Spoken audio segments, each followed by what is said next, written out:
मुसलमानी बुवद बरुदन निहादन इनाने खुद बदस्ते खाज़दादा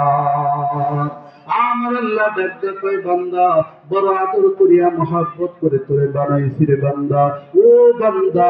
দুনিয়ার হায়াত পাইয়া শয়তানের ওয়াসওয়াসায় পড়িয়া গুনাহের কাজের ভিতরে লিপ্ত হয়ে যাস বান্দা কিন্তু আমি আল্লাহ কত দয়ার আল্লাহ আমি আল্লাহ সর্বদাই আমার নজরটা আমার কুদরতি নজরটা তোর ঠোঁটের দিকে রাখি তোর ঠোঁটের দিকে আমার নজরটা লাগায়া রাখি রে বান্দা কখন যেন স্মরণ করিয়া কখন যেন আমি আল্লাহর দিকে মুতাওয়াজ্জিহ হইয়া আমি আল্লাহরে আল্লাহ করে ডাক দিতে দেরি হয় আমি আল্লাহ তোর ডাকের সাড়া দিতে এক চুল পরিমাণও দেরি করি না আল্লাহু আকবার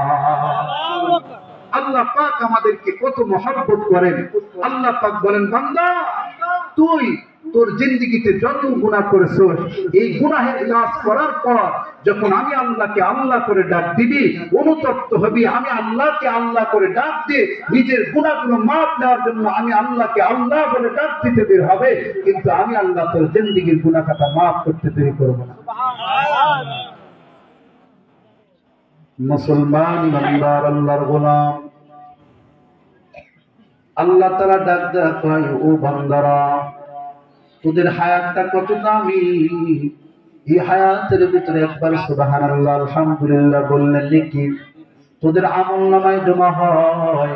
ও বান্দা কিসের অহংকার কিসের তাকাব্বুর কিসের বড়াই দেখাস টাকার বড়াই দেখাস ক্ষমতার বড়াই দেখাস ও বান্দা আমি আল্লাহ তোরে কোথায় থেকে বানাইছি একটা বার নজর করে দেখ আমার আল্লাহ কোরআনে হাকিমের ভিতরে বলেন মিনহা খালাকনাকুম ওয়া ফিহা নুঈদুকুম ওয়া মিনহা নুখরিজুকুম তারাতান উখরা আমার আল্লাহ কোরআনে হাকিমের ভিতরে বলেন আমি আল্লাহ তোরে মাটি থেকে বানাইছি ও বান্দা এই মাটির ভিতরে তোরে একদিন রেখে আসবে ও বান্দা আমি আল্লাহ এই মাটি থেকে তোকে আবার পুনরুত্থান করব ও দুনিয়ার ইমানদার আজকে কিসের গর্ব করো কিসের তাকাব্বুর আর অহংকার করো আজকে দেখো আজকে মরে দেখো তোমার ছেলেগুলো পর হয়ে যাবে ভাইগুলো পর হয়ে যাবে তোমার মা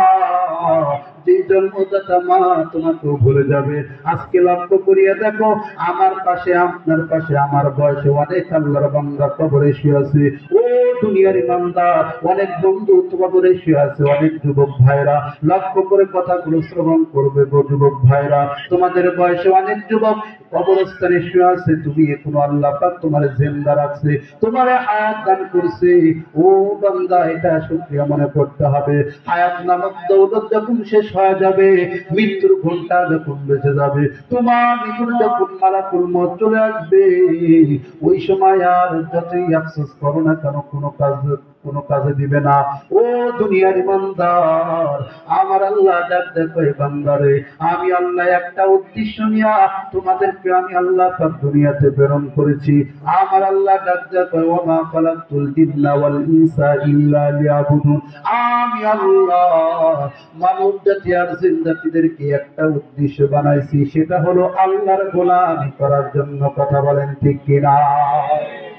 আল্লাহ পাক আমাদেরকে একটা উদ্দেশ্য টার্গেট নিয়ে দুনিয়াতে প্রেরণ করেছেন সেটা হলো এই দুনিয়াতে আল্লাহর গোলামি করব আল্লাহর বندگی করব আজকে দুনিয়াতে আসার পর শয়তানের ওয়াসওয়াসায় পড়িয়া শয়তানের প্রলোভনে পড়িয়া আজকে গুনাহের সাইলাবের ভিতরে জীবনটা কাটায় দিচ্ছি ও যুবক আজকে যৌবনতার কারণে তুমি নেশাগ্রস্ত হয়ে যাচ্ছ ও যুবক তোমার যৌবনতার কারণে তুমি মেয়ের পিছনে পড়ে তোমার লাইফটা শেষ করে দিচ্ছ ও যুবক তোমার যৌবনতার কারণে আজকে যেটা মন চাইতেছে সেটাই করতেছো কিন্তু যুবক মনে রাখবা এই যৌবনতার দাম আল্লাহর কাছে অনেক বেশি কিয়ামতের ময়দানে আল্লাহ পাক সাত শ্রেণীর ব্যক্তিদেরকে আরশে আজিমের নিচে স্থান দিবে তার ভিতরে এক গুণওয়ালা মানুষ হলো যুবক যারা যৌবন বয়সে আল্লাহর ভয় অন্তরে সেট করে একমাত্র শুধুমাত্র আল্লাহকে রাজি এবং খুশি করার জন্য নিজের যৌবনটা আল্লাহর জন্য কুরবানি দিয়ে দিচ্ছে আল্লাহু আকবার মুসলমান ইমানদার আল্লাহর গোলাম আমার আল্লাহ কোরআনে হাকিমের ভিতরে বলেন ইয়া আইয়ুহাল্লাযীনা আমানুত্তাকুল্লাহ حق تقاته ولا تموتن إلا وأنتم مسلمون الله أكبر ও